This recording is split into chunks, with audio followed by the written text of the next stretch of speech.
সমাজের সম্মানী ব্যক্তিকেও ধরে, আবার সামাজিক লাঞ্ছিত, অপদস্থ, অপমানিত সমাজে যারা সাধারণ মানুষ তাদেরকেও মৃত্যু ধরে।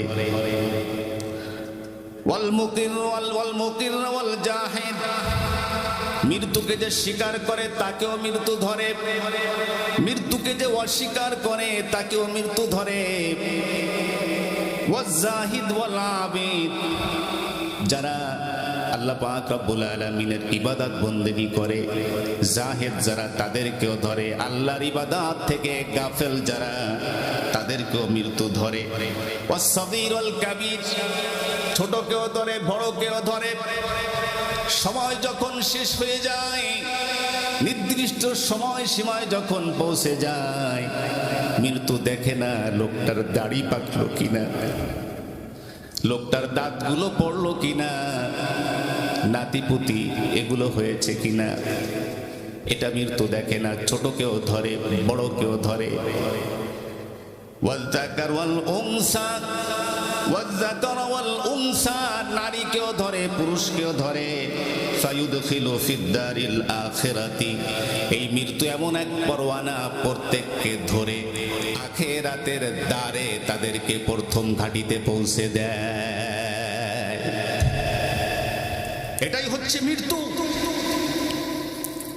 মাঝে মাঝে মনে হয় যে এই যে আনন্দ, এই যে উল্লাস, আমরা যা কিছু করি, আরে এর ভিতর দিয়ে কখন না মৃত্যু এসে আমাদেরকে ধরে বসে। ঠিক কিনা বলে?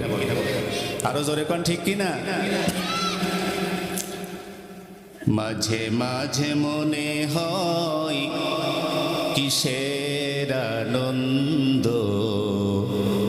কিসের এত হাসি উল্লাস।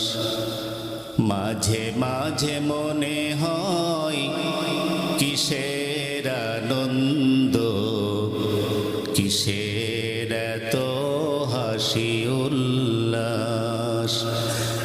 একদিন মরতে হবে, হতেই হবে লাশ। মাঝে মাঝে মনে হয় কিসের আনন্দ, কিসের এত হাসি উল্লাস। ঠিক কিনা?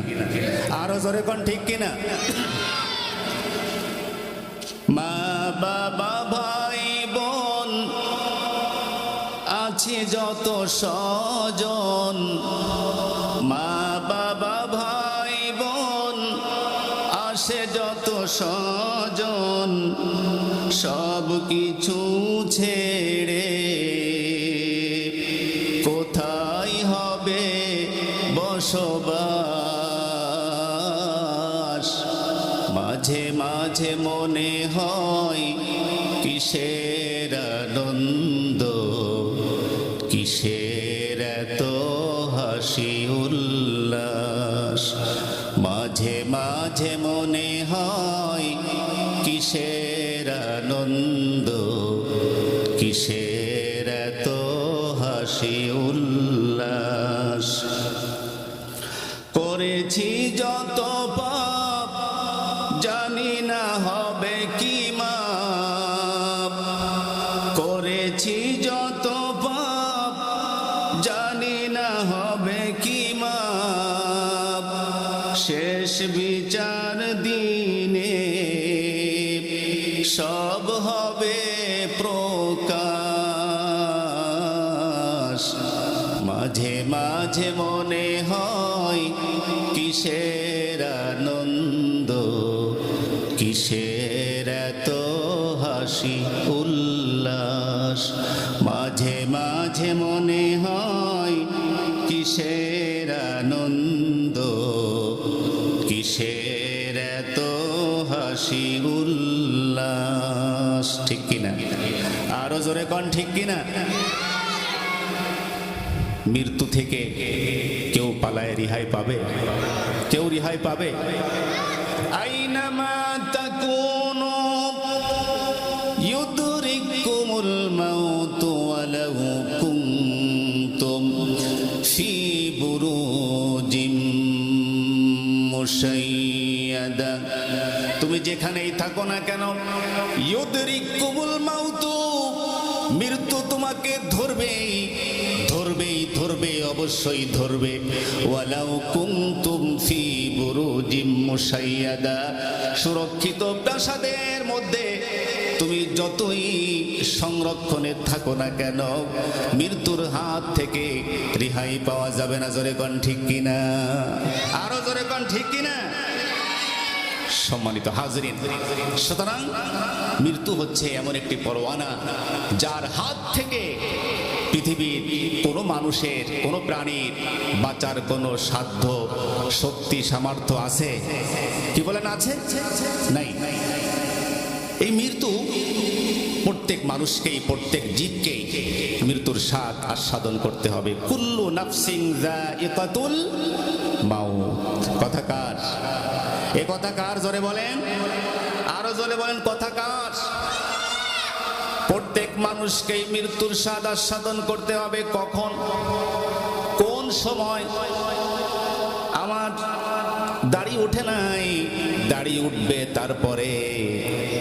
দাড়ি উঠেছে, এখনো কালো আছে, পেকে যাবে তারপরে। বয়স এখন 30, 35, 40, 60 বছর, 70 বছর পার হবে, তারপরে মরবো, এমন নাকি? সবাই বলেন এমন। সময় যখন হয়ে যাবে, আল্লাহ পাক রব্বুল আলামিন বলছেন, ওয়ালি কুল্লি উম্মাতিন আজাল ফাইদা জাআ আজালুহুম লা ইস্তাখিরুনা সাআতাও ওয়া লা ইস্তাকদিমুন। প্রত্যেক জাতির জন্য আল্লাহ পাক রব্বুল আলামিন একটি সময়সীমা নির্ধারণ করে দিয়েছেন। এই সময়সীমায় যখন পৌঁছে যাবে, লা ইস্তাখিরুনা সাআতাও ওয়া লা ইস্তাকদিমুন, সামান্যতম সময় বিলম্ব করা হবে না, আবার আগেও করা হবে না, অ্যাডভান্স করা হবে না, বিলম্ব করাও হবে না। ইন্নামা নুইদ্দু লাহুম আদ্দা। আল্লাহ পাক রব্বুল আলামিন আপনাকে আমাকে সুনির্দিষ্ট যে হায়াত দিয়ে পাঠিয়েছেন, এই হায়াত আপনার আমার জন্মের পর থেকেই কিন্তু কমতে শুরু হয়েছে, ঠিক কিনা? 1 বছর যখন পার হয়ে গেল, তখন আমরা কবরের দিকে 1 বছর এগিয়ে যাচ্ছি, কবরের দিকে 1 বছর এগিয়ে যাচ্ছি। আল্লাহ পাক রব্বুল আলামিন এই আপনাকে আমাকে যে হায়াত দিয়েছেন, একজন মানুষ 24 ঘন্টায় প্রায় 24,000 বার শ্বাস প্রশ্বাস গ্রহণ করে। আপনার আমার জীবনে কতবার আমি শ্বাস প্রশ্বাস গ্রহণ করব, এটা নির্ধারিত, সুনির্দিষ্ট। যখন আপনার আমার সেই সুনির্দিষ্ট হায়াত, শ্বাস প্রশ্বাস শেষ হয়ে যাবে, একবার বেশি শ্বাস প্রশ্বাস গ্রহণ করার মতো শক্তি, যোগ্যতা পৃথিবীর কোনো মানুষ, কোনো প্রাণীর আছে? কি বলেন, আছে? নাই, নাই। আল্লাহ পাক রব্বুল আলামিন আপনাকে আমাকে সুনির্দিষ্ট যে হায়াত দিয়েছেন, এই হায়াত যখন শেষ হয়ে যাবে, এটা শেষ হয়ে যাওয়া মাত্র আজরাইল কিন্তু আপনার আমার দরবারে হানা দেবে। তখন আজরাইলকে আপনি যতই বাহানা দেন, আমার অনেক ব্যস্ততা, ছেলে মেয়েদের দেখভাল করার জন্য আমাকে রাত দিন 24 ঘন্টা গাধার মতো খাটতে হয়, আমাকে এই ঝামেলা সেই ঝামেলা। আজরাইলকে কোনো ঝামেলা দেখালে আজরাইল কি তার কাজ থামিয়ে দেবে নাকি? কি বলেন, থামিয়ে দেবে? থামিয়ে দেবে না, আপনাকে সময় মতো ধরবে। কিন্তু সেই সময়টা কখন, সেটা একমাত্র জানেন কে? আরো জোরে বলেন, কে? আমরা কেউ কি জানি? আমরা কেউ কি জানি? ইমাম মালিক রাহিমাহুল্লাহ, ওনার সম্পর্কে এসেছে যে উনি মদিনাতুর রসুল পাক সাল্লাল্লাহু আলাইহি ওয়াসাল্লামের শহরে মৃত্যুর আকাঙ্ক্ষা পোষণ করতেন। রসুলের শহরের বাইরে তার মৃত্যু না হয়, এটা ছিল তার জীবনের একটা বড় আশা, এটা রোনা। তিনি একবার বিশ্বনবী সাল্লাল্লাহু আলাইহি ওয়াসাল্লামকে স্বপ্নে দেখে জিজ্ঞাসা করলেন, ইয়া রাসূলুল্লাহ, আমি তো একটা বিষয় নিয়ে খুবই চিন্তিত। সেটা হচ্ছে যে আমার মৃত্যু কবে হবে, কোথায় হবে। আমার খুবই আশা যে আমি আপনার শহর মদিনাতেই যেন আমার মৃত্যুটা হয়। এই বিষয়টা নিয়ে আমি খুবই টেনশন করি। ইয়া রাসূলুল্লাহ, আপনি কি আমাকে জানিয়ে দেবেন যে আমার মৃত্যু কবে হবে, কোথায় হবে? রাসূল পাক সাল্লাল্লাহু আলাইহি ওয়াসাল্লাম ইমাম মালিকের এই প্রশ্নের উত্তর তিনি এভাবে 5টা আঙ্গুল দেখাইয়া দিলেন। কয়টা আঙ্গুল? 5টা আঙ্গুল দেখালেন। ইমাম মালিক রাহিমাহুল্লাহ, ওনার যখন ঘুম ভেঙে গেল, উনি ভোরে একজনকে ওই সময়ের প্রখ্যাত স্বপ্নের ব্যাখ্যাকার মুহাম্মদ ইবনে সিরিনের কাছে পাঠিয়ে দিলেন, দিয়ে বললেন, যাও এই স্বপ্নের ব্যাখ্যা জেনে এসো। মুহাম্মদ ইবনে সিরিনের কাছে যখন ব্যাখ্যা জানতে চাওয়া হলো, তখন মুহাম্মদ ইবনে সিরিন বললেন যে বর্তমান জামানায় এই স্বপ্ন, এই ধরনের স্বপ্ন ইমাম মালিক ছাড়া আর কেউ দেখতে পারে না। সুবহানাল্লাহ, সুবহানাল্লাহ। লোকটি বললেন যে দেখুক, দেখেছে, আপনি ব্যাখ্যা করুন। তখন মুহাম্মদ ইবনে সিরিন বললেন যে ইমাম মালিকের যে প্রশ্ন ছিল যে আমার মৃত্যু কোথায় হবে, কবে হবে, এর জবাবে নবীজি সাল্লাল্লাহু আলাইহি ওয়াসাল্লাম যে 5টা আঙ্গুল দেখিয়েছেন, তিনি এমন 5টা বিষয়ের দিকে তিনি ইঙ্গিত করেছেন। খামসুন লা ইয়ালামুহুন্না ইল্লাল্লাহ, খামসুন লা ইয়ালামুহুন্না ইল্লাল্লাহ। এমন 5টি বিষয় আছে যে 5টি বিষয় সম্পর্কে একমাত্র আল্লাহ ছাড়া কেউ জানে না। আল্লাহু আকবার। ও ইমাম মালিক, তুমি আমার কাছে যে প্রশ্ন করেছো, এই প্রশ্নের জবাব আমি তোমাকে কিভাবে দেব? এই প্রশ্নের জবাব দিতে পারেন কেবলমাত্র আমার আল্লাহ। ইন্নাল্লাহা ইনদাহু ইলমুস সাআ ওয়া ইউনাজ্জিলুল গায়সা ওয়া ইয়ালামু মা ফিল আরহাম ওয়া মা তাদরি নাফসুম মাযা তাকসিবু গাদাও ওয়া মা তাদরি নাফসুম বিআইয়ি আরদিন তামুত ইন্নাল্লাহা আলিমুন খাবীর। বলেন আল্লাহু আকবার। আরো জোরে আল্লাহু আকবার। নারায়ে তাকবীর, নারায়ে তাকবীর। আল কোরআনের আলো, কোরআন সুন্নাহর আলো। সম্মানিত হাজরিন, ইমাম মালিক রাহমাতুল্লাহ আলাইহির প্রশ্নের জবাবে নবীজি সাল্লাল্লাহু আলাইহি ওয়াসাল্লাম যে 5টি আঙ্গুল দেখিয়েছিলেন, তার অর্থ হচ্ছে যেমন 5টা বিষয় আছে, যে 5টা বিষয়ের সম্যক জ্ঞান আছে একমাত্র আল্লাহর। কার কাছে আছে? ইন্নাল্লাহা ইনদাহু ইলমুস সাআ। কিয়ামত কবে সংগঠিত হবে এর সুনির্দিষ্ট করে পৃথিবীর কোন মানুষ কেউ বলতে পারে? কি বলেন, পারে? কিছু লক্ষণ আলামত নবীজি সাল্লাল্লাহু আলাইহি ওয়াসাল্লাম হাদিসের মধ্যে বর্ণনা করে গিয়েছেন। ছোট্ট ছোট্ট শতাধিক আলামত তিনি হাদিসের মধ্যে বলেছেন, এবং 10টার মতো বড় বড় আলামত যেগুলি আমাদের সামনে সংগঠিত হতে দেখলে আমরা বুঝতে পারবো কিয়ামত কাছাকাছি এসে গেছে। কিন্তু সুনির্দিষ্ট করে অমুক দিন অমুক তারিখে কিয়ামত হবে, এটা পৃথিবীর কোনো মানুষ বলতে পারে? পারে না। ওয়া ইউনাজ্জিলুল গায়স, বৃষ্টি বর্ষণ করার দায়িত্ব কার? আল্লাহর। আল্লাহ পাক ফেরেশতাদের মাধ্যমে এই দায়িত্ব আল্লাহ পাক রব্বুল আলামিন পালন করান। পৃথিবীর কোনো নেতা, কোনো নেত্রী এই বৃষ্টি বর্ষণের দায়িত্ব পালন করে নাকি?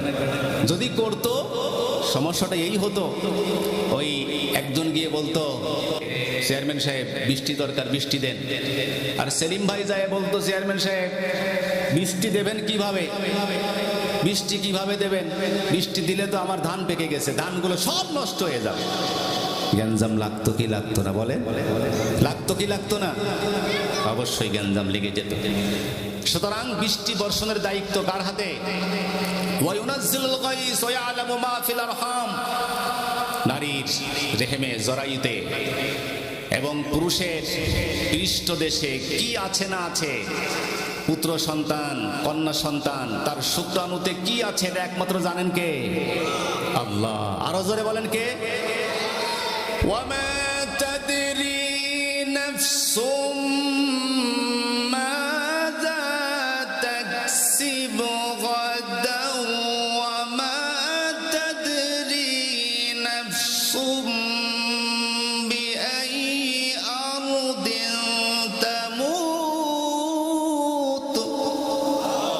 আল্লাহ বলেন কোন মানুষ জানে না ওয়ামা তাদরি নাফসুম মাযা তাকসিবু গাদা, আগামীকাল সে কি উপার্জন করবে। ওয়ামা তাদরি নাফসুম বিআইয়ি আরদিন তামুত, কোন জমিনে তার মৃত্যু হবে এটা একমাত্র জানেন কে? আরো জোরে কোন কে? আল্লাহ। সুতরাং মৃত্যুর যে সময় আল্লাহ তাআলা আমাদের জন্য নির্ধারণ করেছেন, এটা সুনির্ধারিত নির্দিষ্ট, কিন্তু এই সময় সম্পর্কে আমরা কেউ জানি না, কেউ জানি না। তাহলে কি করতে হবে? আল্লাহ পাক রব্বুল আলামিন সেটাও কুল্লু নাফসিন যায়িকাতুল মাউত, এই আয়াতের ছোট্টই অংশের মধ্যে আল্লাহ পাক বলে দিয়েছেন। সুবহানাল্লাহ বলেন। আরবি ব্যাকরণ অনুযায়ী, গ্রামার অনুযায়ী কুল্লু খাবারিন ইয়াতাজাম্মানুল আমরা, প্রত্যেক সংবাদের মধ্যে কোনো না কোনো নির্দেশ লুকায়িত থাকে। প্রত্যেক সংবাদের মধ্যে একজন দাঁড়িয়ে আছে, আপনি বললেন ভাই গাড়ি আসতেছে, তার অর্থ হচ্ছে যে গাড়ি আসতেছে, আপনি সরে যান, ঠিক কিনা? গাড়ি আসতেছে সরে যান। গাড়ি আসতেছে আপনি বললেন, পুলিশ আসতেছে বা আসছে বললেন, এর মধ্যে লুকায়িত রয়েছে, আপনি সরে যান, নিজেকে আড়াল করুন। আল্লাহ পাক রব্বুল আলামিন বলেছেন কুল্লু নাফসিন যায়িকাতুল মাউত, প্রত্যেক প্রাণীকে মৃত্যুর স্বাদ আস্বাদন করতে হবে। এর মধ্যে আল্লাহ পাক রব্বুল আলামিন যে নির্দেশগুলো লুকায়িত রেখেছেন তার মধ্যে এক নম্বর হচ্ছে ফাস্তাইদ্দু লিল মাউত, তোমরা মৃত্যুর জন্য সব সময় প্রস্তুত থাকবে।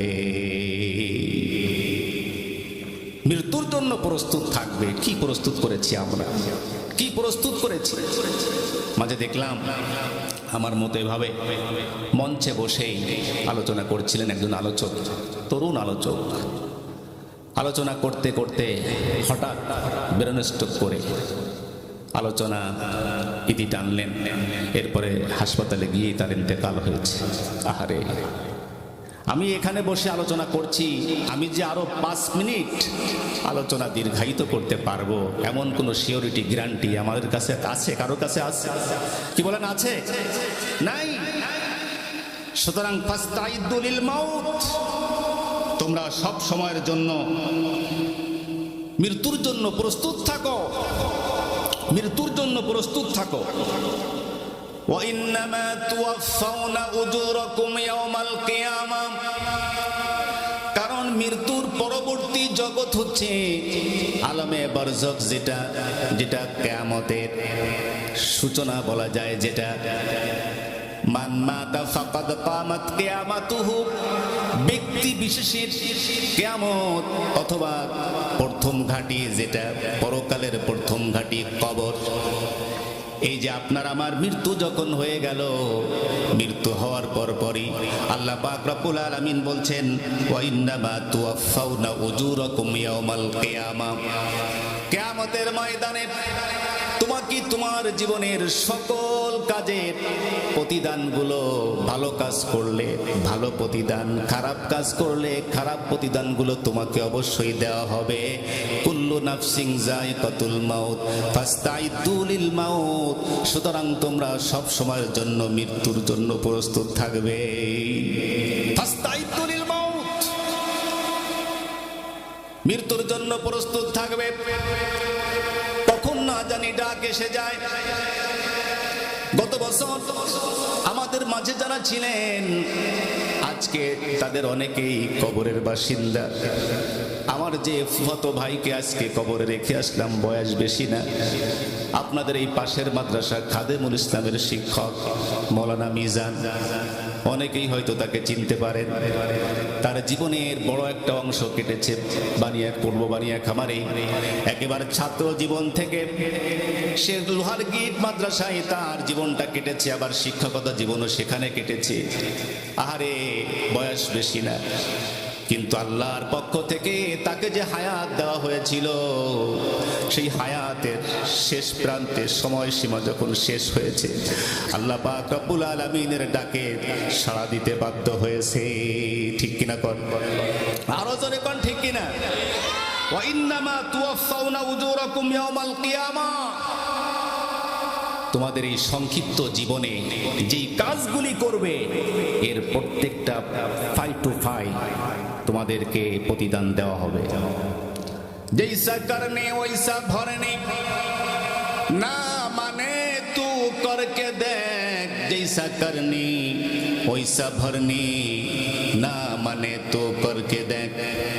जन्नत दोज़ख हक है, না মানে তু মরকে দেখ। যেমন কর্ম করবে ফল তুমি তেমন পাবে। পরকাল তো আছেই, ইহকালে আল্লাহ পাক রব্বুল আলামিন এমন কিছু শাস্তি আল্লাহ পাক রব্বুল আলামিন ইহকালে মানুষকে কিছু কিছু দিয়ে আস্বাদন করান, যাতে মানুষ ফিরে আসে। লিউযিকাহুম বাযাল্লাযী আমিলু ওয়া লাআল্লাহুম ইয়ারজিউন। মানুষকে ফিরানোর জন্য, একজনকে দেখা দেখি আর একজন যেন ফিরে আসে, শিক্ষা গ্রহণ করে। এজন্য আল্লাহ পাক রব্বুল আলামিন কিছু কিছু পাপের শাস্তি মানুষকে আল্লাহ পাক দুনিয়াতে আল্লাহ তাআলা দেন। ঠিক কিনা কোন? আরো জোরে কোন ঠিক কিনা? ট্রাইব্যুনাল গঠন করে আহারে অন্যদেরকে মেরে ফেলবার জন্য যিনি ষড়যন্ত্র করেছিলেন, তার গঠন করা সেই ট্রাইব্যুনালে আজকে তার ফাঁসির আদেশ। ঠিক কিনা? আরো জোরে কোন ঠিক কিনা? আমরা এই ফাঁসির আদেশ অতি সত্বর কার্যকর দেখতে চাই। ঠিক কিনা বলেন? আরে, গতকাল আমাদের মাঝ থেকে বিদায় নিয়েছেন 3 বারের সাবেক প্রধানমন্ত্রী বেগম জিয়া। এই যে একজন বিধবা নারী, সন্তান বিদেশে, আর এক সন্তানকে তিনি হারিয়ে ফেলছেন। ঠিক এই মুহূর্তে, তার অসহায়ত্ব মুহূর্ত যখন ছিল, সেই সময় তার বাড়ি ঘর ছাড়া করে, আহারে, তার উপরে যে জুলুম করেছে, তার উপরে যে জুলুম করেছে, মাত্র 2 লাখ না 3 লাখ টাকার মিথ্যা মামলা দিয়ে 10 বছরের সাজা। কয় বছর? 3 বারের প্রধানমন্ত্রী, মাত্র 2 লাখ টাকার মিথ্যা মামলায় 10 বছরের সাজা। আর নিজের পিয়ন মাত্র 3 বছরে 400 কোটি টাকার মালিক। হেলিকপ্টার ছাড়া চলে না, 400 কোটি টাকার মালিক। আরে, 4000 কোটি টাকা। তাহলে এটা তো আসলে কুইজে এই প্রশ্নগুলো, যে যদি মাসে 30,000 টাকা একজন পিয়নের বেতন হয়, তাহলে 3 বছরে 400 কোটি টাকার মালিক হওয়া যায়, বা 4000 কোটি টাকার মালিক হওয়া যায় কোন দেশে? এর উত্তর কি হবে? প্রায় 1.5 লক্ষ বছর লাগে। 30,000 টাকা করে যদি মাসে ইনকাম একজন পিয়নের বেতন, তাহলে প্রায় 1.5 লক্ষ বছর লাগে তার এই 4000 বা 400 কোটি টাকা, কি বলে, এই টাকাগুলো কামাই করতে। তাহলে এরা পার পেয়ে যায়, এদের কোনো বিচার হয় না। ওই যে অসহায়, যেহেতু বিরোধী দলের নেত্রী, বাস তার উপরে জুলুম করে আহারে তাকে বাড়ি ঘর ছাড়া করেছে। আজকে বেগম জিয়া, তিনি দুনিয়াতে নেই, আল্লাহ পাক তাকে মাফ করে দেন, আমরা বলি আমিন। উনি সেই জালিমের পতন দেখে যেতে পেরেছেন। ঠিক কিনা? জালিমের পতন দেখে যেতে পেরেছেন। কিছুটা হলেও ওনার কলিজা আত্মা তৃপ্তি লাভ করেছে। কিন্তু কোরআনের পাখি আল্লামা সাঈদী রহিমাহুল্লাহ, আমার যখনই তার ওই উক্তিটা আমার যখনই মনে আসে, আমার কলিজার মধ্যে কেমন যেন আঘাত করে। ওনার সাক্ষাৎকার যতবার নেওয়া হয়েছে, ওনাকে জিজ্ঞাসা করা হয়েছে যে আপনার জীবনের শেষ আশা কি, আপনি কি চান? উনি প্রত্যেকবারই বলেছেন আমার জীবনের শেষ আশা হচ্ছে আমি আবার কোরআনের ময়দানে আবারও আমি কোরআনের বাণীগুলো মানুষের মাঝে আমি পৌঁছে দিতে চাই, মানুষের মাঝে কোরআনের তাফসীর আমি করতে চাই। আরে মানুষের সব আশা এই দুনিয়াতে পূরণ হয় না। আল্লাহ পাক রব্বুল আলামিন কিছু তার আশা আল্লাহ তাআলা পরকালে দেওয়ার জন্য, তার থেকে বড় নিয়ামত দেওয়ার জন্য আল্লাহ পাক রব্বুল আলামিন কিছু আশা পূরণ ছাড়াই মানুষকে দুনিয়া থেকে নিয়ে নেন, ঠিক কিনা বলেন? হয়তো উনি কোরআনের মাহফিল করলে, তাফসীর করলে মানুষ আরো দ্রুত, মানুষ হয়তো দিনের দিকে ধাবিত হতো, কোরআনের রাস কায়েম হওয়া বাংলাদেশে সহজ হয়ে যেত। কিন্তু আমাদের ধারণা যেটা, কিন্তু আল্লাহ পাক রব্বুল আলামিন এই গুটি কয়েকজন কোরআনের পাখি, দিনের দায়ী, ইসলামী আন্দোলনের সেফাসালার যারা, তাদের ত্যাগের বিনিময়ে একেবারে স্বল্প সময়ে, যা আমরা কেউ কখনো কল্পনাও করতে পারিনি, বাংলাদেশে সেই পরিবর্তন আল্লাহ পাক ঘটিয়ে দিয়েছেন, ঠিক কিনা জোরে বলেন? আমাদেরকে সেই সুযোগ করে দিয়েছেন। এখন যদি আমরা ঘরে ফসল তুলতে না পারি, তাহলে এটা হচ্ছে আমাদের অযোগ্যতা, এটা হবে আমাদের ত্রুটি, আমাদের অন্যায়, আমাদের ভুল, ঠিক কিনা বলে? তারা কিন্তু পরিবেশ তৈরি করে দিয়েছেন। এখন ফসল ঘরে তোলা এটা হচ্ছে আমাদের দায়িত্ব, সেটা আমাদেরই করতে হবে, ঠিক কিনা? সম্মানিত হাজরিন, বলছিলাম যে ওয়া ইন্নামা তুওয়াফাউনা উজুরাকুম ইয়াওমাল কিয়ামা, এই দুনিয়াতে আপনি যা করবেন আপনার কিয়ামতের ময়দানে পরকালে তার প্রতিদান পরিপূর্ণভাবে আপনাকে দেওয়া হবে। ফামাইয়ামাল মিসকাল যাররাতিন খায়রান ইয়ারাহু ওয়া মাইয়ামাল মিসকাল যাররাতিন শাররান। আল্লাহু আকবার বলেন, আরো জোরে করেন আল্লাহু আকবার। সামাইয়ামাল মিসকালা যাররা, একেবারে যাররা পরিমাণ যদি কেউ ভালো কাজ করে আল্লাহ পাক রব্বুল আলামিন তার প্রতিদানও তাকে দিবেন। আবার যাররা পরিমাণ খারাপ কাজ যদি কেউ করে তাহলে অবশ্যই পরকালে তার প্রতিদান আল্লাহ পাক দেবেন। আর ইহকালে আল্লাহ পাক রব্বুল আলামিন কখনো কখনো মানুষকে কিছু পাপের শাস্তি, সব পাপের শাস্তি তো যদি আল্লাহ আমাদেরকে দিতেন, আমাদের কারো বেঁচে থাকার মতো কোনো যোগ্যতা ছিল না, ঠিক কিনা বলেন? কিছু পাপের শাস্তি আল্লাহ কখনো কখনো দিয়ে মানুষকে আল্লাহ সচেতন করেন, মানুষকে আল্লাহ ফিরিয়ে আনতে চান। জৈসা করনি ওইসা ভরনি, না মানে তো করকে দেখ जन्नत दोज़ख हक है, न माने तो करके देख जू जलाता है किसी को वो भी जलता है जरूर, जू जलाता है किसी को वो भी जलता है जरूर, शमा भी जल जाता है परवाना जल जाने के बाद। जे कारो दिके एकटा आंगुल ताक करे तार मने करते होबे आमार दिके कम पक्षे तीनटा आंगुल ताक हये आछे। कयटा आंगुल? तीनटा आंगुल। आमार दिके तीनटा आंगुल ताक हये आछे, तार माने तुमी एकजनके दिबा एक खोसा, तुमी खाबा तीन खोसा। সেই 2010 সাল থেকে আল্লামা সাঈদী সহ দিনের সিফা সালারদেরকে বন্দী করে পরিকল্পনা করে প্রায় আপনার 12-13 বছর বসে বসে তাদেরকে ফাঁসির প্ল্যান করে এরপরে সাজায় গাছায় বানায় শোনায় দিয়েছে, ঠিক কিনা বলেন? নিজের ক্ষমতা ছাড়তে দেরি 1 বছরের মাথায় ফাঁসির আদেশ হয়েছে। পারেন কে? আরো জোরে কোন পারেন কে? আল্লাহ। মান হাফারা বিরান লিআখিহি ফাকাদ ওয়াকা ফিহি, অন্যের জন্যে অন্যায়ভাবে অন্যকে যদি কেউ গর্তে ফেলার জন্য কূপ খনন করে, তাহলে সেই কূপে নিচেই পড়তে হবে, এতে কোনো সন্দেহ নেই। ঠিক কিনা বলে? হয়তো আগে পরে। আমাদের তো ধৈর্য কম, আমাদের ধৈর্য কম বলে আমরা হতাশ হয়ে যাই। হতাশ হওয়া যাবে না। আল্লাহর বিচার আছে না নাই? আছে না নাই? শিক্ষা গ্রহণ করতে হবে। সম্মানিত হাজরিন, বলছিলাম যে ফামান যুহজিহা আনিন নার ওয়া উদখিলাল জান্নাতা ফাকাদ ফাজ।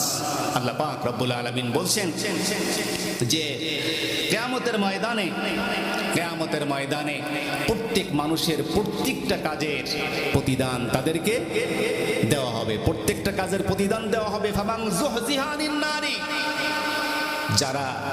যাদেরকে জাহান্নাম থেকে বাঁচানো হলো, যুহজিহা আনিন নার, জাহান্নাম থেকে যাদেরকে পরিত্রাণ দেওয়া হলো, জাহান্নাম থেকে মুক্তি পাওয়ার কাজ যারা করলো, ওয়া উদখিলাল জান্নাহ, এবং যাদেরকে আল্লাহ পাক জান্নাতে প্রবেশ করালেন। জান্নাতে প্রবেশ করতে হলে তো জান্নাতের প্রবেশ করার কাজ করতে হবে নাকি? ওয়া উদখিলাল জান্নাতা ফাকাদ ফাজ। আল্লাহ পাক রব্বুল আলামিন বলছেন, আল্লাহ পাক রব্বুল আলামিন যাদেরকে জাহান্নাম থেকে পরিত্রাণ দিয়ে জান্নাতে প্রবেশ করার ব্যবস্থা করে দিলেন, ফাকাদ ফাজ, তারাই সব থেকে বড় সফলতা লাভ করতে পারলো। সুবহানাল্লাহ বলেন। এই পৃথিবীতে ব্যক্তিভেদে মানুষের বিভিন্ন ধরনের চাহিদা থাকে, মানসিকতা থাকে। কেউ বা মনে করে আমি যদি 5 তলা একটা বিল্ডিং এর মালিক হতে পারি, একটা প্রাইভেট কারের মালিক হতে পারি, তাহলে আমার জীবনের সফলতা এসে গেল। কেউ বা মনে করে আমি একটা সাইকেল কিনতে যদি পারি, আর একটা 2 তলা বাসা ভাড়া যদি থাকতে পারি, তাহলে আমার জীবনের বড় সফলতা। কেউ বা সারাদিন কাজ করে তার সংসার নিয়ে কোনো মতে দিনাতিপাত করতে পারলেই এটাই তার জীবনে বড় সার্থকতা। ঠিক কিনা বলেন? সব থেকে বড় সফলতা আল্লাহ পাক রব্বুল আলামিন বলেছেন, ফাকাদ ফাজ ওয়ামাল হায়াতুদ দুনিয়া ইল্লা মাতাউল গুরুর। এই দুনিয়াতে ব্যক্তিভেদে যারা যেটাকে সফলতা বলে মনে করে, এর কিছুতেই সফলতা নেই। বড় সফলতা হলো এই দুনিয়াতে আমি গরিব থাকি, ধনী থাকি, আমি অসহায় থাকি, যাই থাকি না কেন, যদি আমি পরকালে জাহান্নাম থেকে মুক্তি পেয়ে আমি যদি জান্নাতের সার্টিফিকেট পেয়ে যাই, আল্লাহর কাছ থেকে যদি আমি জান্নাত কামাই করে নিতে পারি, একজন মানুষের সব থেকে বড় সফলতা হচ্ছে সেটা। জোরে কোন ঠিক কিনা? আরো জোরে কোন ঠিক কিনা? সম্মানিত হাজরিন, বলছিলাম যে মৃত্যু, মৌত, এই মৌত এর যে সময়, মৃত্যুর সময় আল্লাহর পক্ষ থেকে সুনির্ধারিত, নির্দিষ্ট, সুনির্ধারিত। তবে হাদিসের মধ্যে, হাদিসের ভাষা অনুযায়ী মানুষের হায়াত আল্লাহ পাক রব্বুল আলামিন কোনো বদ আমলের কারণে অনেক সময় মানুষের হায়াত কমান, আবার কিছু কিছু এমন নেক আমল আছে যেই নেক আমলের কারণে আল্লাহ পাক মানুষের হায়াতকে বৃদ্ধি করে দেন। কিন্তু আমার হায়াত কতটুকু বাড়ছে, কতটুকু কমছে, বাড়ছে না কমছে আমাদের কারো তো জানা নাই। জানা আছে নাকি? সুতরাং সুনির্দিষ্ট যতটুকু হায়াত আল্লাহ পাক রব্বুল আলামিন আমাদের জন্য আল্লাহ তাআলা নির্ধারণ করেছেন, এর বেশি আমরা কেউ বাঁচতে পারবো না। সময় হলে আমাদের প্রত্যেককেই যেতে হবে। ঠিক কিনা? এবার আসুন মৃত্যুর ধরন সম্পর্কে হাদিস শরীফের মধ্যে যে বর্ণনা পাওয়া যায়, হযরত বারা ইবনে আযিব রাদিয়াল্লাহু তাআলা আনহু এর খুব লম্বা চড়া একটা হাদিস কি আমি সংক্ষিপ্ত আকারে, একেবারে সংক্ষিপ্ত আকারে আপনাদের সামনে আমি উপস্থাপন করতে চাই। আন বারা ইবনে আযিব রাদিয়াল্লাহু আনহু قال خرجنا مع النبي صلى الله عليه وسلم في جنازة رجل من الأنصار। বারা ইবনে আযিব রাদিয়াল্লাহু আনহু বলছেন যে আমরা একবার বিশ্বনবী সাল্লাল্লাহু আলাইহি ওয়াসাল্লামের সাথে একজন আনসারী সাহাবীর জানাজার জন্য নবীজির সাথে আমরা বের হলাম। ফান্তাহাইতুহা ইলাল কবরি ওয়ালাম্মা ইউলহাদু, আমরা তার কবরের কাছে গিয়ে পৌঁছলাম এমন সময়ে যে এখনো তার কবর খননের কাজ শেষ হয়নি, কবর খননের কাজ চলছে।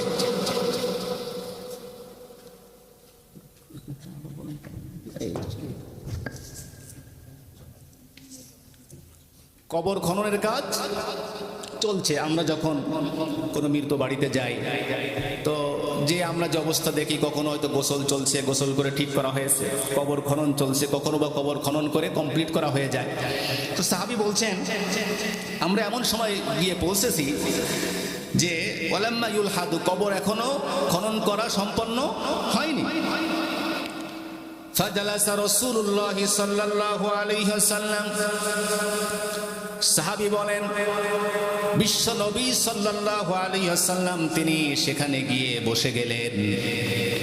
ওয়া জালাসনা হাওলাহু, আল্লাহর নবী যখন সেখানে বসে গিয়েছেন, সাহাবী বলছেন আমরাও তার আশপাশে বসে গিয়েছি। নবীজি বসে গিয়েছেন, বলছেন ওয়া জালাসনা হাওলাহু, আল্লাহর নবী যেহেতু বসে গিয়েছেন আমরাও তার আশপাশে বসে গেলাম।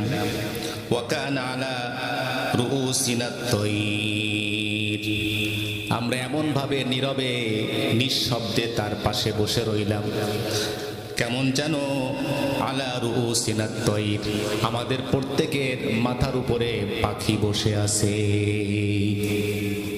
কারো মাথার উপরে পাখি বসে থাকতে হলে কত নীরবে বসে থাকতে হয়, কোনো নড়াচড়া করলে পাখি থাকবে?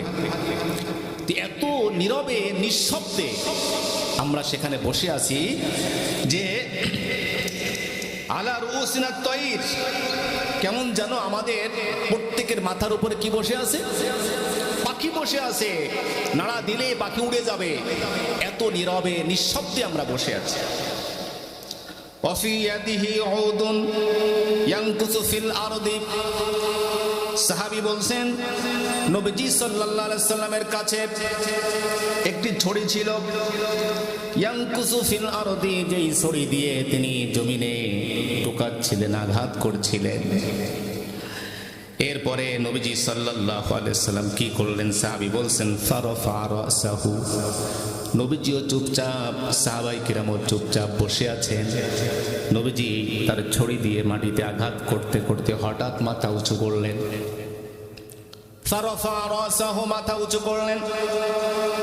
ফাকালা, অতঃপর বললেন ইস্তাইযু বিল্লাহি মিন আযাবিল কবরি, ইস্তাইযু বিল্লাহি মিন আযাবিল কবরি, ইস্তাইযু বিল্লাহি মিন আযাবিল কবরি।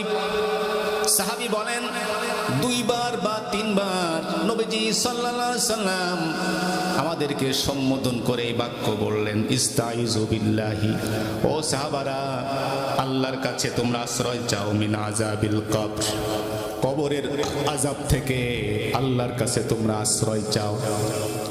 এই কথা বলে নবীজি সাল্লাল্লাহু আলাইহি সাল্লাম বললেন, বারা ইবনে আজিব বলছেন, ও সাহাবায়ে কিরাম শোনো, কোন দিনদার ভালো মানুষের মৃত্যুর সময় যখন ঘনিয়ে আসে, তার যখন মৃত্যুর সময় হয়ে যায়, আল্লাহ পাক রব্বুল আলামিন তখন জান্নাত থেকে বিশাল এক বাহিনী, বিশাল এক দল ফেরেশতা আল্লাহ পাক রব্বুল আলামিন পাঠিয়ে দেন, যাদের কাছে জান্নাতি সুঘ্রাণযুক্ত কাফন থাকে। সুবহানাল্লাহ বলেন।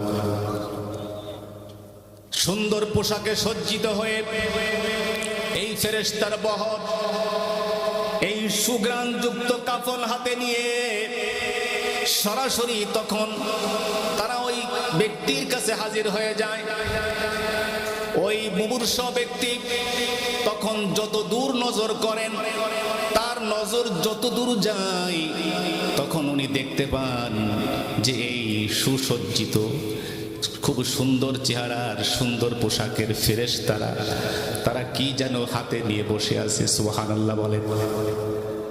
ইতিমধ্যে হযরত মালাকুল মাউত আজরাইল এসে হাজির হয়ে যায়।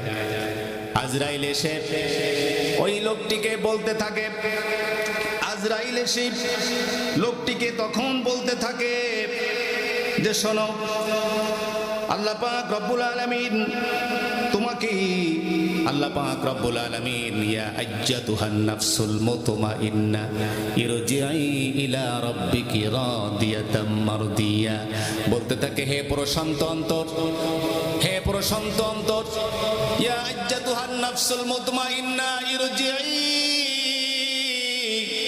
ইলা রাব্বিক, হে প্রশান্ত অন্তর, হে প্রশান্ত অন্তর, ইরজিই ইলা রাব্বিক, ফিরে চলো তোমার রবের দিকে। আল্লাহু আকবার বলেন। তুমি তোমার রবের দিকে ফিরে চলো। ইরজিই ইলা রাব্বিকি রাদিয়াতাম মারদিয়া, সন্তুষ্টি চিত্তে খুশি মনে তোমার সেই রবের দিকে তুমি ফিরে চলো। সুবহানাল্লাহ। তখন ওই আল্লাহর বান্দা, ওই নেককার বান্দার রূহটা এমন ভাবে বের হয়ে যায়, এই পানির পাত্র থেকে, গিলাস থেকে পানি ঢেলে দিলে যত সহজে পানি পড়ে যায়, গিলাস থেকে পানি ঢেলে দিলে যেমন সরসর করে পানিগুলো পড়ে যায়, তখন ওই মুমূর্ষ ব্যক্তির ওই রূহগুলো এত সহজেই তখন বের হয়ে যায়। বারা ইবনে আযিব বলেন, বিশ্বনবী সাল্লাল্লাহু আলাইহি ওয়াসাল্লামের পরে বলছেন, মালাকুল মাউত তার রূহ কবজ করার সাথে সাথে ওই যে অসংখ্য অগণিত ফেরেশতার বহর জান্নাত থেকে সুগ্রাণ যুক্ত যেই কাফন হাতে নিয়ে তারা এসেছিল, মালাকুল মাউতের হাতে ওই তার রূহ আসা মাত্র মোটেও বিলম্ব তারা করেন না, সাথে সাথে তার ওই রূহকে নিয়ে তারা ওই সুগ্রাণ যুক্ত কাফনের মধ্যে তারা পেঁচিয়ে ফেলেন। সুবহানাল্লাহ বলে।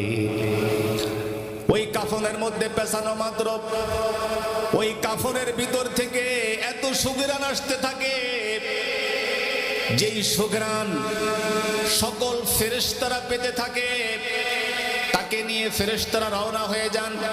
যত ফেরেশতারা তাদের সাথে সাক্ষাৎ করেন, দেখা হয়, তারা বলেন এই পবিত্র আত্মা, এই রূহটা কার? তখন তারা দুনিয়াতে ওই ব্যক্তি যেই ভালো নামে প্রসিদ্ধ ছিল সেই ভালো নামে বলে তারা বলতে থাকে অমুকের ছেলে অমুক, তার রূহকে আমরা নিয়ে যাচ্ছি। তখন তারা ধন্যবাদ জানাতে থাকে যে তোমার মতো ভালো মানুষ আর পৃথিবীতে নাই, তোমাকে ধন্যবাদ। এভাবে করে যাইতে যাইতে প্রথম আকাশে যখন চলে যায়, আকাশের দ্বার খুলে যায়, দ্বিতীয় আকাশ, তৃতীয় আকাশ, চতুর্থ, পঞ্চম, ষষ্ঠ, সপ্তম, এভাবে করে আল্লাহ পাক রব্বুল আলামিনের কাছে যখন নিয়ে যাওয়া হয়, আল্লাহ পাক রব্বুল আলামিন তখন বলেন যে আমার এই বান্দার রূহকে ইল্লিনে লিখে দাও। সুবহানাল্লাহ। এবং আমার বান্দাকে আবার দুনিয়াতে নিয়ে যাও, যেহেতু আমি বলেছি মিনহা খলাকনাকুম ওয়া ফিহা নুঈদুকুম ওয়া মিনহা নুখরিজুকুম তারাতান উখরা, এই মাটি দিয়েই তোমাদেরকে আমি সৃষ্টি করেছি, ওয়া মিনহা নুখরিজুকুম, এই মাটি থেকে তোমাদেরকে আবার আমি বের করব।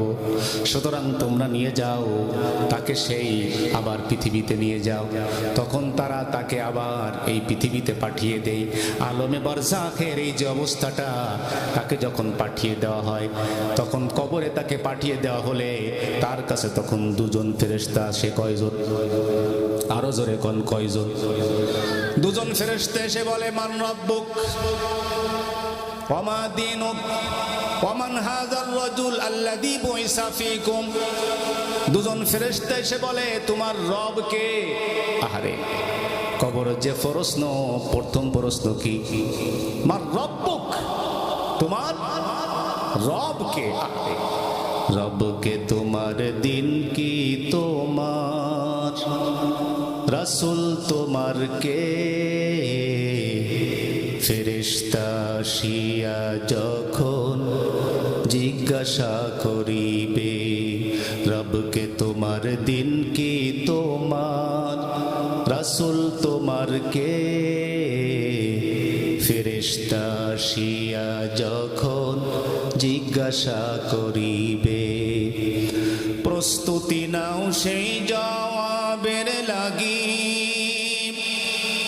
নামাজ পড়ো, রোজা রাখো, ইসলামের পর থাকি, সেদিন তোমার রাসূল বিনে, যেদিন তোমার রাসূল বিনে বন্ধু না মিলিবে রবকে তোমার দিন কি তোমার রাসূল তোমার কে। ফেরেশতা আসিয়া যখন জিজ্ঞাসা করিবে, ফেরেশতা আসিয়া যখন জিজ্ঞাসা করিবে আমাদের রবকে। আরো জোরে কোন আমাদের রবকে। আল্লাহর নবী বলেন ওই দুই ফেরেশতা এসে জিজ্ঞাসা করে মার রব্বু, তোমার রবকে। তখন ওই নেককার ব্যক্তি নির্দ্বিধায় নিঃসংকোচে বলে দেয় রব্বি আল্লাহ, আমাদের রবকে। আরো জোরে করে আমাদের রবকে। আল্লাহ। কবরের যে প্রশ্নের এই উত্তর অ্যান্সার এর তো ফাঁস হয়ে গেল, মুখস্থ করে যাব, কবরে যে ফেরেশতাদেরকে সব বলে দেব। সম্ভব? সম্ভব? এই প্রশ্ন মুখস্থ করে গেলেই উত্তর দেওয়া সম্ভব নয়। সম্ভব কেবলমাত্র ওই ব্যক্তির জন্য যে তার জীবনের প্রত্যেকটা ক্ষেত্রে সেই আল্লাহকে রব বলে স্বীকৃতি দিয়ে সে কার্যক্রম পরিচালনা করেছে। ঠিক কিনা বলেন? কেবলমাত্র সেই উত্তর দিতে পারবে। রবকে রব বলে মুখে স্বীকৃতি দিলাম, কিন্তু আমার ব্যক্তি জীবন, পারিবারিক জীবন, অর্থনৈতিক, রাজনৈতিক সবই হচ্ছে মানব রচিত, সবই হচ্ছে মানব রচিত। এই তন্ত্র মন্ত্র এগুলো দিয়ে যদি আমরা জীবন যাপন করি, তাহলে সেদিন সেই রব যে আল্লাহ, রব্বি আল্লাহ, এই অ্যান্সার, এই জবাব সেদিন দেওয়া যাবে না। আল্লাহর বান্দা বলবেন রব্বি আল্লাহ, আমার রব আল্লাহ। ফেরেশতারা বলবে ওমা দীনুক, তোমার দিন কি, তোমার ধর্ম কি ছিল? তখন আমরা বলবো নিরপেক্ষ ছিলাম। ধর্ম নিরপেক্ষ নাকি? বলবে যারা ধর্ম নিরপেক্ষ বলে পরিচয় দেয় আমরা ধর্ম নিরপেক্ষ, এরা তো এই বলবে নাকি, আর কিছু বলবে? গর্বের সাথে বলে আমরা ধর্ম নিরপেক্ষ। আর ফেরেশতারা বলবে যে মায়েরও হবে নিরপেক্ষ মাস, ডবল মাইর খাই। ঠিক কিনা জোরে কর। নেককার ব্যক্তি বলবে দ্বীনে আল ইসলাম, আমার দিন ছিল, আমার জীবন ব্যবস্থার নাম হলো ইসলাম। সুবহানাল্লাহ। ফেরেশতারা বলবে ওমান হাযার রাজুল আল্লাযী বুইসা ফীকুম, অথবা ওমান নাবিয়ুক, ওমান নাবিয়ুক, তোমার নবীকে, অথবা ওই ব্যক্তির নাম কি যিনি, যাকে তোমাদের মাঝে পাঠানো হয়েছিল। তখন লোকটি বলবে হাযা রাসূলুল্লাহ। আল্লাহু আকবার বলে। এই তিনটা প্রশ্নের উত্তর যখন দেওয়া হবে, তখন ফেরেশতারা বলবে যে তুমি জানলে কিভাবে? তুমি এই প্রশ্নের যে উত্তর দিলে এ তোমাকে বলল কে, কিভাবে জানলে? ওমা ইউদরিক, ওমা ইউদরিক, তোমাকে কে বলে দিল? আশপাশে কেউ আসে নাই? প্রশ্নের পরীক্ষার হলে এমন যদি কোনো ছাত্র থাকে যে পারার কোনো সম্ভাবনা ছিল না, সে যদি পেরে যায়, তাহলে সাধারণত শিক্ষকরা আশ্চর্য হয় কিনা? ফেরেশতারা বলবে ওমা ইউদরিক, তুমি জানলে কিভাবে? কিভাবে তুমি জানলে তোমার রব আল্লাহ, দ্বীন ইসলাম, এরপরে তোমার নবী মুহাম্মদ সাল্লাল্লাহু আলাইহি সাল্লাম? তখন নেককার ব্যক্তি বলবে করাতু কিতাব আল্লাহি, আমরা আল্লাহর কিতাব পড়েছি। আল্লাহু আকবার বলেন। আল্লাহর কিতাব পড়ে আমরা জেনেছি যে আমাদের রব হচ্ছেন আল্লাহ, আমার দ্বীন ইসলাম, এবং আমার নবী হচ্ছেন নবী মুহাম্মদ সাল্লাল্লাহু আলাইহি ওয়াসাল্লাম। ঠিক কিনা বলেন? কিতাব পড়ে জেনেছি, কিন্তু সেই কিতাব থেকে আজ আমরা অনেক দূরে। কোরআন থেকে আমরা অনেক দূরে। আরে যে কিতাব পড়ে আমরা দিন সম্পর্কে জানবো, রসুল সম্পর্কে জানবো, আল্লাহ সম্পর্কে জানবো, সেই কিতাব থেকে আমরা অনেক দূরে, অনেক দূরে। আর আমাদেরকে এই কিতাব থেকে অনেক দূরে রাখার বিভিন্ন ষড়যন্ত্র কৌশল এই মানুষ শয়তান এবং জিন শয়তান করে যাচ্ছে, ঠিক কিনা বলেন? রাষ্ট্রীয় ক্ষমতায় যারা থাকে তাদের চেষ্টা থাকে যে এই জনগণগুলোকে যদি কোরআন থেকে দূরে রাখা যায়, কোরআনের তাফসীর থেকে, মাহফিল থেকে যদি দূরে রাখা যায়, তাহলে কোরআনের যে চেতনা, ইমানের যে চেতনা, ইসলামের চেতনা থেকে এরা দূরে থাকবে। তখন এদেরকে যা খুশি তাই করানো যাবে। যদি এরা কোরআন বুঝে যায়, কোরআন জেনে যায়, তাহলে এদের কি আমাদের আর মন মতো ব্যবহার করতে পারবো না। এই জন্য ওদের প্রধান টার্গেট হচ্ছে, শয়তানের টার্গেট হলো কোরআন থেকে, কিতাব থেকে মানুষকে দূরে রাখা। এই জন্য তো কাফেরদের গুরুত্বপূর্ণ যে মিশন ছিল, ওয়াকালাল্লাযীনা কাফারু লা তাসমাউ লিহাযাল কুরআনি ওয়ালগাউ ফীহি লাআল্লাকুম তাগলিবুন। কাফেরেরা ওই সমাজ আইন পাশ করেছিল যে যারা কোরআনের ব্যাখ্যা করে, কোরআনের তাফসীর করে, খোদ নবীজি সাল্লাল্লাহু আলাইহি সাল্লাম যখন মানুষের মাঝে কোরআনের ব্যাখ্যা করে করে মানুষকে শোনাচ্ছিলেন, আর কোরআন যেই শুনতো তার মধ্যে পরিবর্তন এসে যেত, ওরা তখন কঠোরভাবে পদক্ষেপ নিল যে কোরআন যেন মানুষ না শুনতে পারে, সেই চেষ্টা ওরা করে যাচ্ছিল, ঠিক কিনা বলেন? ওরা বলল লাআল্লাকুম তাগলিবুন, কোরআনকে যদি বন্ধ করে দেওয়া যায়, কোরআন শোনা যদি, মানুষকে যদি কোরআন শোনা থেকে বিরত রাখা যায়, তাহলে এই মানুষের উপরে আমরা বিজয়ী থাকতে পারবো। ওদেরকে যা ইচ্ছা তাই করানো যাবে, ওদেরকে কোরআন জানতে দেওয়া যাবে না। বর্তমানও যারা ইসলাম বিরোধী, ইসলাম বিদ্বেষী, তাদেরও কিন্তু একই প্ল্যান, ঠিক কিনা বলেন? বিগত সময়ে ফ্যাসিস্টের আমলে আহারে যত বাধা, যত আইন কানুন, যত প্রিয়, সবই হচ্ছে কোরআনের মাহফিলের ক্ষেত্রে, ঠিক কিনা বলে?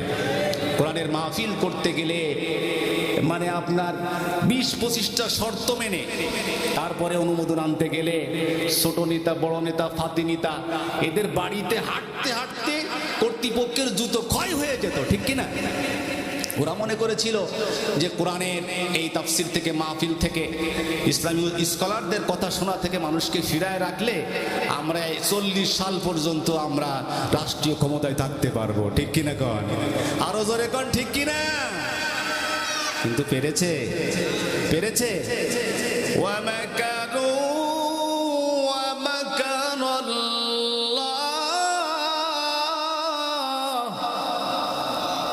ওয়াল্লাহু খায়রুল মাকিরিন।